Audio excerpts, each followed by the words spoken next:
বন্ধুরা ব্যবসা বা যে কোনো প্রফেশন অনেক সময় দেখা যায় খুব ভালো চলতে চলতে খারাপ হতে শুরু করেছে। আপনার মনে হচ্ছে কারোর কুনজর কুদৃষ্টি পড়েছে বা কেউ আপনার শত্রুতা করেছে, ব্যবসাটাকে বেঁধে রেখেছে, যার ফলে আপনার আগের মতন আয় উন্নতি হচ্ছে না। বা নতুন ব্যবসার ক্ষেত্রেও দেখা যেতে পারে যে কিছু আপনি অনেক চেষ্টা করছেন, তা সত্ত্বেও ব্যবসাটাকে আপনি দাঁড় করাতে পারছেন না, সেইভাবে ক্লায়েন্ট বা কাস্টমার আপনার আসছে না। সেই ক্ষেত্রে একটা সহজ উপায় আছে, যে উপায়ের মাধ্যমে ব্যবসা আপনার যদি মনে হয় কেউ বেঁধে রেখেছে, কেউ শত্রুতা করেছে, কেউ নজর দিয়ে রেখেছে ব্যবসায়, বা আপনার নিজস্ব গ্রহগত কোনো ডিস্টার্বেন্স আছে, সব ক্ষেত্রেই কিন্তু আপনি উপকার লাভ করবেন। সেই বিষয়েই আজকের পর্বে আলোচনা করব। নমস্কার দর্শক বন্ধুরা, সহজ ভাষা ধর্মকথার এই নতুন পর্বে আপনাদের সকলকে জানাই সুস্বাগতম।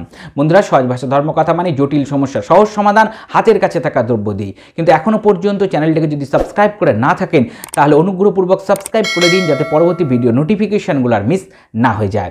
বন্ধুরা, চলে আসছি আজকের মূল বিষয়, ব্যবসা। যে কোনো ব্যবসা করতে গেলে আমরা অনেক কষ্ট করে পুঁজি জোগাড় করি, বিভিন্ন ক্ষেত্রে থেকে পুঁজি জোগাড় করে দেখা যায় ব্যবসা তো শুরু করে দিয়েছেন, ব্যবসা চলছে, কিন্তু তারপরে দেখা যাচ্ছে আস্তে আস্তে ব্যবসা খারাপের দিকে রান করছে, সেইভাবে ক্লায়েন্ট আসছে না, সেইভাবে কাস্টমার আসছে না, যার ফলে খরচার প্রবণতা বেড়ে যাচ্ছে, আপনাকে লোন ধার দেনা ইত্যাদির মধ্যে জড়িয়ে পড়তে হচ্ছে। এই সংক্রান্ত সমস্যা থেকে বেরিয়ে আসার জন্য আজকের উপায়টি বিশেষভাবে সহায়ক ভূমিকা পালন করবে। বন্ধুরা, কি করতে হবে? যে কোনো শনিবার দিন এই প্রয়োগ আপনাদের করতে হবে। প্রথমে বছরে অন্ততপক্ষে একবার আপনি করুন, বা 6 মাসে একবার করার চেষ্টা করবেন। কি করতে হবে? একটা কাচের বোতল জোগাড় করবেন, কাচের শিশি। সেই শিশির মধ্যে সর্ষের তেল পূর্ণ করে নেবেন। মোটামুটিভাবে 100 গ্রাম মতন সর্ষের তেল রাখার চেষ্টা করবেন। মাথার ওপরে অ্যান্টি ক্লকভাবে, অর্থাৎ ঘড়ির কাঁটা যেদিকে ঘুরছে তার বিপরীত দিকে অ্যান্টি ক্লকভাবে 7 বার মাথার ওপরে ঘোরাবেন শিশিটিকে। ঘুরিয়ে নিয়ে গিয়ে শনিবার দিনই কোনো জলাশয়, স্ট্যাগনেন্ট ওয়াটার, স্থির জল যেখানে আছে সেই জলাশয় অর্থাৎ পুকুরের পাশে আপনি পুঁতে দিয়ে চলে আসবেন। খেয়াল করবেন, আমি কিন্তু স্ট্যাগনেন্ট ওয়াটার অর্থাৎ স্থির জলের কথা বলছি, কোনোভাবেই কিন্তু নদীর পাশে আপনি পুঁতবেন না। অর্থাৎ পুকুর বা পুষ্করিণী এই জাতীয় যে জলাশয়গুলো আছে যেখানে জল থেমে আছে, সেই জায়গার যে পাশে, যে কোনো পাশে আপনি মাটিতে এটি পুঁতে দিয়ে, ভালো করে পুঁতে দিয়ে চলে আসবেন।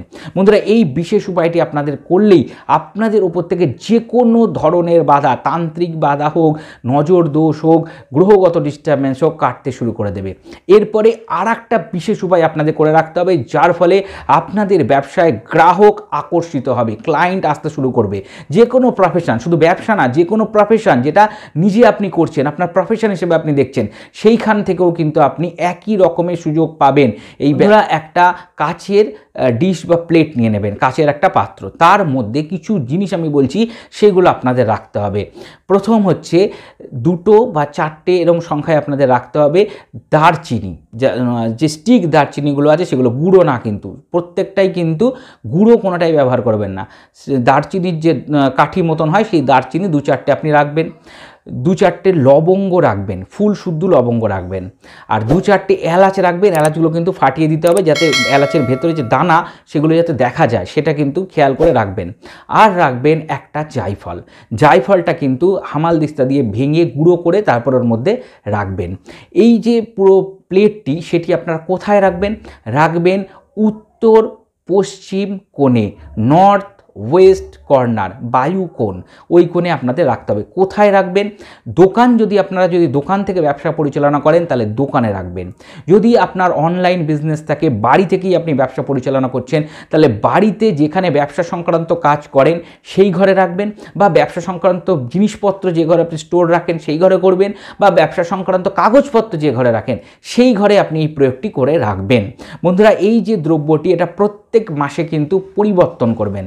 যে কোনো একটা দিন ধরে আপনি খেয়াল রাখবেন, যাতে 1 মাস হয়ে গেলে আপনি এই যে দ্রব্যগুলো আছে সেগুলো আপনি জলে দিয়ে দিতে পারেন, বা কোনো গাছের গোড়ায় দিয়ে দিতে পারেন। তারপরে নতুন করে আবার এই দ্রব্যগুলো আপনি রেখে দেবেন। বন্ধুরা, যারা আর্থিক উন্নতি করতে চাইছেন যে কোনোভাবেই, তারাও কিন্তু এই বিশেষ যে প্রয়োগটি, এটি বাড়িতে করে রাখতে পারেন।